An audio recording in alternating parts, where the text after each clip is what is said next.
ఇక్కడ ఈ మిక్సర్లో మనం చూసినట్లయితే మైక్ అనే ఆప్షన్ దగ్గర ఎక్స్ఎల్ఆర్ జాక్ ఉన్న 3 పిన్ అది మనము యూజ్ చేసి మైక్ని ఉపయోగించుకోవచ్చు. అలాగే ఇన్సెట్ అనే చోట మన ఎఫెక్ట్స్ ప్రాసెసర్ ఏదైతే ఉంటుందో ఆ ప్రాసెసర్ మనము యూజ్ చేసి వాడుకోవచ్చు. ఈ లైన్ అనే చోట మనము కీబోర్డ్ అయితే కీబోర్డ్, ప్యాడ్ అయితే ప్యాడ్ని మనము యూజ్ చేసుకోవచ్చు. ఏదైనా ఒక ఇన్స్ట్రుమెంట్ని మనము లైన్ అనే ఆప్షన్లో పెట్టి యూజ్ చేసుకోవచ్చు. అలాగే ఈ కింద మీరు చూసినట్లయితే ఇక్కడ ఈ గెయిన్ అనే ఆప్షన్ ఉన్నది కదా, ఈ గెయిన్ అనే ఆప్షన్ సిగ్నల్ని బూస్ట్ చేయడానికి ఉపయోగపడుతుంది. ఇక్కడ ఈ ప్యాన్ అనే ఆప్షన్ కనబడుతుంది కదా, ప్యాన్ అనే ఆప్షన్ ఏం చేస్తుందంటే మనం బ్యాలెన్స్ చేస్తూ ఉంటుంది. లెఫ్ట్కి అయితే లెఫ్ట్కి, అలాగే రైట్ అయితే రైట్కి మనము దీన్ని ఉపయోగించుకొని సిగ్నల్ని బయటికి పంపించడానికి ఇది ఉపయోగపడుతూ ఉంటుంది. ఇంకా అలాగే ఇక్కడ మీరు చూసినట్లయితే హై, మిడ్, లో అని 3 ఈక్వలైజర్స్ ఉన్నవి.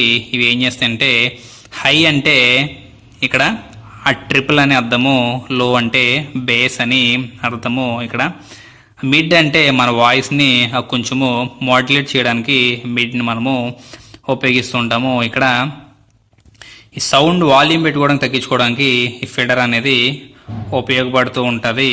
అలాగే ఇక్కడ సపరేట్గా ఆక్స్ అనే ఒక ఛానల్ మనము చూడొచ్చు. ఈ ఆక్స్ అనే ఛానల్లో మనకి వేరేగా ఒక సపరేట్ ఛానల్ని ఇది ఇస్తూ ఉంది. ఇది మనకు స్టేజ్ మీద మానిటర్స్కి వాటికి ఈ ఆక్స్ని ఉపయోగించుకోవచ్చు. అలాగే విడిగా యాంప్లిఫైర్స్ కూడా ఈ ఆక్స్ని ఉపయోగించుకోవచ్చు. ఈ కింద ఎఫెక్ట్స్ అని ఇక్కడ రాసున్నది, దీనికి కూడా ఒక కంట్రోలింగ్ నాబ్ ఇచ్చారు. ఇదేం చేస్తుందంటే ఏ ఛానల్కి ఆ ఛానల్లో దీన్ని ఎఫెక్ట్స్ని కంట్రోల్ చేసుకోవడానికి, పెంచుకోవడానికి, తగ్గించుకోవడానికి ఇక్కడ మనము కంట్రోల్ చేసుకోవచ్చు. ఇంకా అలాగే కింద ఆ పీక్ అనే ఆప్షన్ ఉన్నది, అది మన సిగ్నల్లో ఓవర్లోడ్ అయినప్పుడు అది చూపెడుతూ ఉంటుంది. ఈ సైడ్ మీరు చూసినట్లయితే ఇక్కడ ఆ ప్యాంటమ్ పవర్ ఇచ్చారు. ఇది మనకి అంత ఉపయోగం ఉండదు, కానీ ఏదైనా మైక్ ఇన్పుట్ని మనము బూస్ట్ చేయాలనుకున్నప్పుడు, మైక్కి పవర్ ఇవ్వాలనుకున్నప్పుడు 48 వోల్ట్ కండెన్సర్కి ఇవ్వాల్సి ఉంటుంది. ఇక్కడ ఇండికేటర్ ఇచ్చారు. ఇది 5 LED చిప్ ఇండికేటర్ ఇచ్చారు. దీన్ని కూడా మనము ఉపయోగించి మన సౌండ్ లెవెల్ అనేది చూసుకోవచ్చు.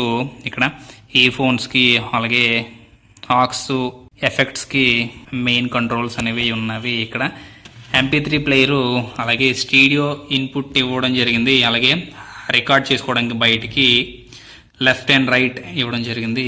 ఈ MP3 ప్లేయర్కి ఓన్లీ USB ఉన్నది, SD కార్డ్ లేదు. మెయిన్ అవుట్పుట్ అలాగే లెఫ్ట్ అండ్ రైట్ ఛానల్స్ ఉన్నాయి. ఆక్స్ అవుట్పుట్ ఉంది, అలాగే ఎఫెక్ట్స్ అవుట్పుట్ కూడా ఉన్నది. ఇది ఈ యొక్క మొత్తంగా ఈ యొక్క మిక్సర్లో ఈ విధంగా ఉన్నాయి.